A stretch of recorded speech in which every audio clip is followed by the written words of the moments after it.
எதிர்க்கட்சியின் முல்லை சூப்பக்கூடிய நீங்கள், அவர்களின் பணத்துக்கு அடிமையாகிக் கொண்டிருக்கிற நீங்கள், வரையில் வாயை பொத்திக் கொண்டிருந்த இவர்கள், நாங்கள் மஹரப்பள்ளி குர்ஆன் அது சம்பந்தமாக நடவடிக்கை எடுக்கும் போது இவர்கள் அதன் மூலம் பொய்சை எடுத்துக்கொள்வதற்கான முயற்சிகளைத்தான் எந்த நாளும் மேற்கொண்டிருக்கின்றார்கள்.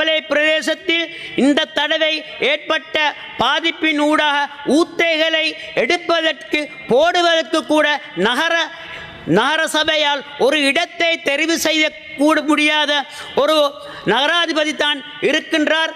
அதே ஏவகேம කොත්මලේ ඩේම් එක අපිට සම්පූර්ණ වෙන්න කලින් මීටර් දෙකක් තුනක් තියෙනකොටම අපිට කලින් ඇරගෙන අපිට ඒ තුලින් ඒ ජනතාවට වෙන හානිය ඇත්තටම අවම කරගන්න පුළුවන් වුණා.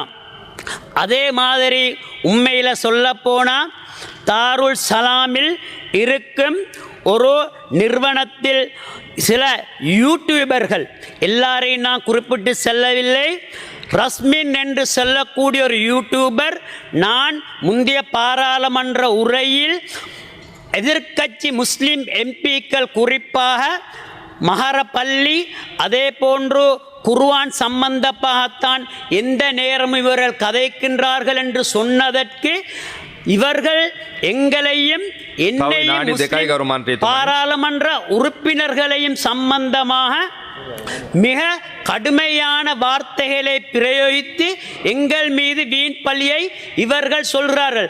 அவருக்கு ஒரு விடயத்தை நான் முக்கியமாக சொல்லிக்கொள்ள விரும்புகின்றேன்.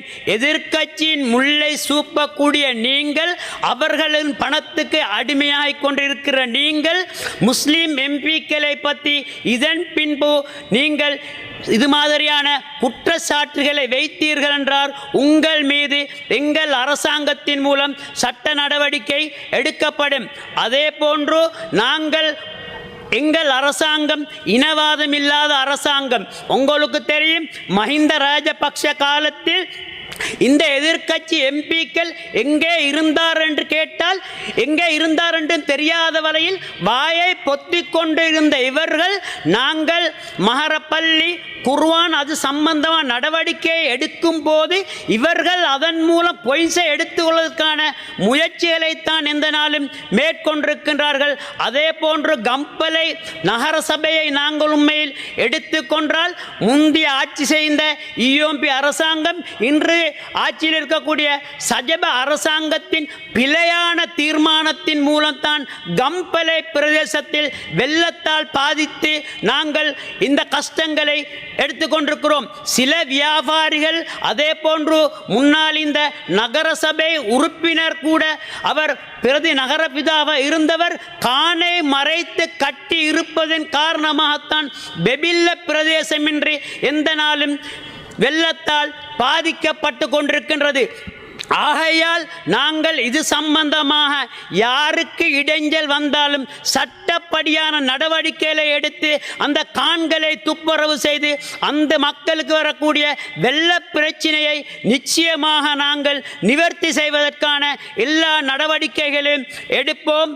அதே போன்று நாங்கள் ஒன்றை குறிப்பிட்டாக வேண்டும். இந்த தடவையும் பள்ளிகள், கோயில்கள், பன்சலைகள் எங்களுக்கு அனைவரும் சேர்ந்து உதவி செய்தார்கள். அதே போன்று அங்கு இருக்கக்கூடிய இளைஞர்கள் குறிப்பாக எல்லா வகையிலும் உதவி செய்தது. அதே போன்று மேன்மை தாங்கிய ஜனாதிபதி அரசாங்கம் எங்களுக்கு தேவையான அனைத்து உதவிகளையும் செய்து கொண்டுள்ளது. அதே போன்று தித்தாவால் பாதிக்கப்பட்ட தமிழ் மக்களுக்காக எங்களுக்கு இலங்கை வரலாற்றில் முதல் தடவையாக தமிழ் சகோதரர், எங்கள் சகோதரர் 57 குடும்பங்களுக்கு அவர்களுக்கு முகவரியை ஏற்படுத்தி கொடுத்து, அவர்களுக்கு இடங்களை கொடுத்து, அவர்களுக்கு வீடு அமைப்பதற்கான முதலாவது 20 லட்சத்தை எங்களுக்கு கொடுக்கக்கூடியதாக இருந்தது. மீதி 30 லட்சம் அவர்கள் வீடு அமைக்கும் போது எங்களுக்கு கொடுக்கக்கூடியதாக இருக்கும். அதே போன்று இன்னொரு முக்கியமான விடயம், இன்று கூட கம்பலை பிரதேசத்தில் இந்த தடவை ஏற்பட்ட பாதிப்பின் ஊடாக ஊத்தைகளை எடுப்பதற்கு போடுவதற்கு கூட நகரசபையால் ஒரு இடத்தை தெரிவு செய்ய கூட முடியாத ஒரு நகராதிபதி தான் இருக்கின்றார்.